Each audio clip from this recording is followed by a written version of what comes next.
Hello दोस्तों, आपका स्वागत है आपके अपने चैनल बालक ज्ञान में। दोस्तों आज हम आप लोग के लिए बायोलॉजी के इम्पोर्टेंट क्वेश्चन लाए हुए हैं। आपसे रिक्वेस्ट है कि वीडियो अंत तक देखिएगा। तो चलिए शुरू करते हैं। पहला जो क्वेश्चन है दोस्तों देखिएगा, पहला जो क्वेश्चन है उत्परिवर्तन प्रजनन किसको कहते हैं।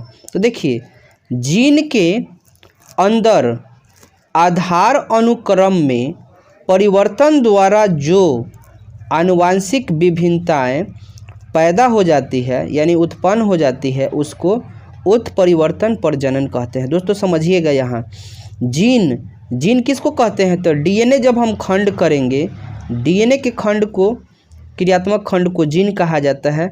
और जीन के अंदर आधार जो है अनुक्रम यानी सीक्वेंस जो होता है, डीएन जो है जीन के सीक्वेंस में जो परिवर्तन होता है उसके जो आनुवांशिक विभिन्नताएं पैदा हो जाती है परिवर्तन के कारण।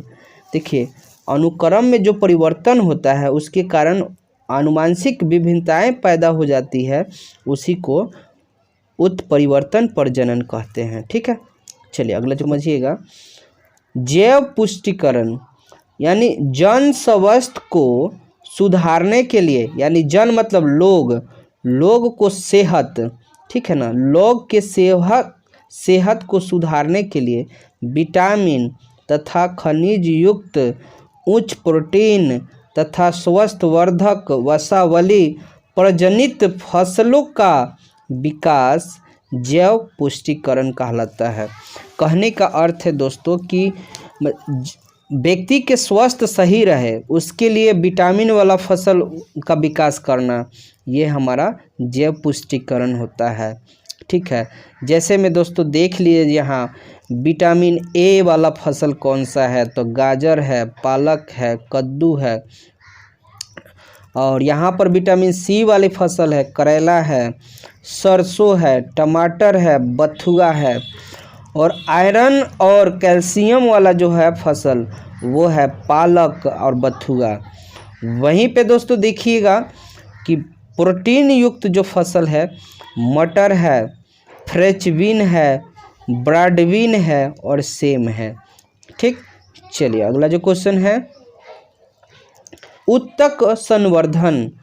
उत्तक संवर्धन किसे कहते हैं तो समझिएगा, किसी पादप का कोई भाग लेकर, ठीक है, किसी रसायन के उपयोग करके नए पौधे का उत्पादन उत्तक संवर्धन कहा जाता है।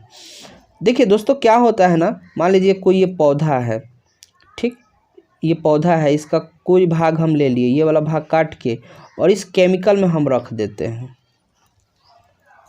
और इस केमिकल में कुछ दिन हम रखेंगे तो यहाँ देखेंगे कि इसमें निकलेगा कैलस, और यही कैलस जो है आगे नए पौधे में बदल जाएगा। ठीक, चलिए अगला जो है पॉइंट समझिएगा। उत्तक संवर्धन का खोज 1898 में हैबरलैंड ने किया था। ठीक है दोस्तों, अगला क्वेश्चन जो है कैलस क्या है, तो संरोपित कोशिका के समूह विभाजित होकर एक उत्तक समूह बनाता है। उत्तकों के इस संगठित समूह को कैलस कहा जाता है। कहने का मतलब दोस्तों अभी हम आपको बताए थे कि कोई पौधे का भाग ले लिए, यहाँ डाल दिए केमिकल के अंदर, तो वो क्या कहेगा, वो क्या करेगा, उत्तक का समूह बनाएगा और वही उत्तक के समूह कैलस कहलाता है। ठीक है, चलिए अगला जो क्वेश्चन है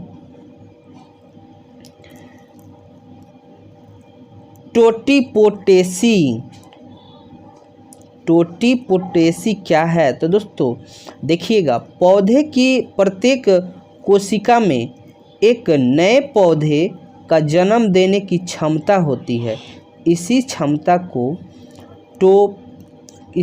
को टोटीपोटेसी कहा जाता है। ठीक, चलिए अगला जो क्वेश्चन है भ्रूण संवर्धन।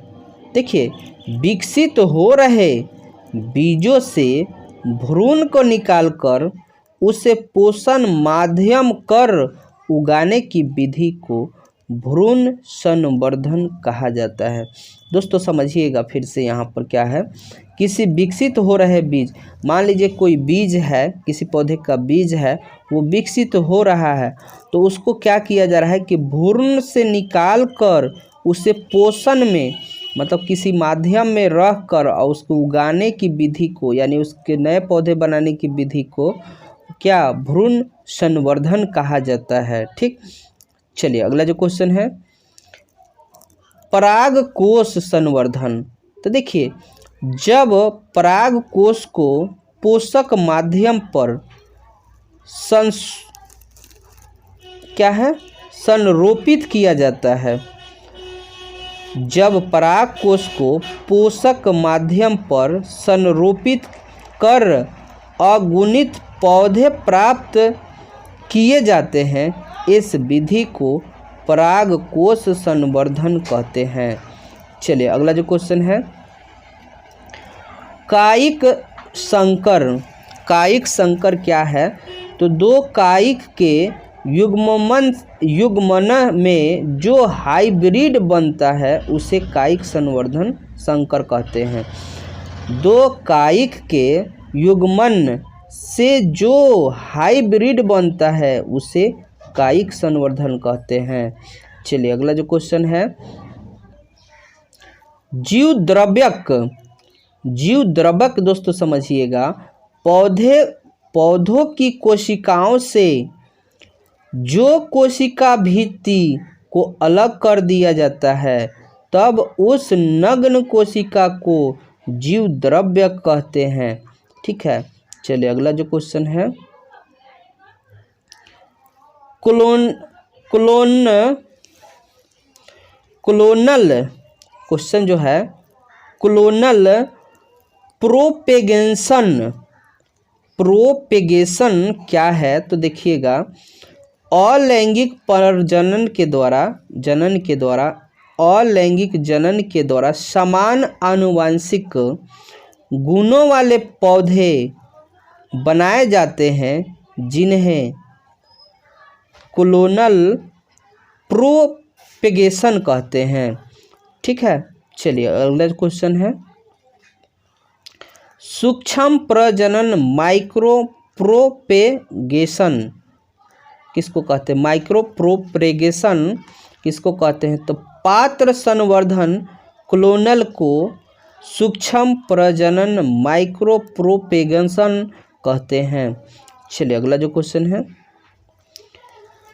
सूक्ष्म प्रजनन कितने तरह से होते हैं? तो देखिए दोस्तों सूक्ष्म प्रजनन की ये विधि है कैलस संवर्धन है, एडवेंटिशियस स्तंभ द्वारा होता है और एपिकल तथा एक्सिलरी स्तंभ के द्वारा होता है। ठीक।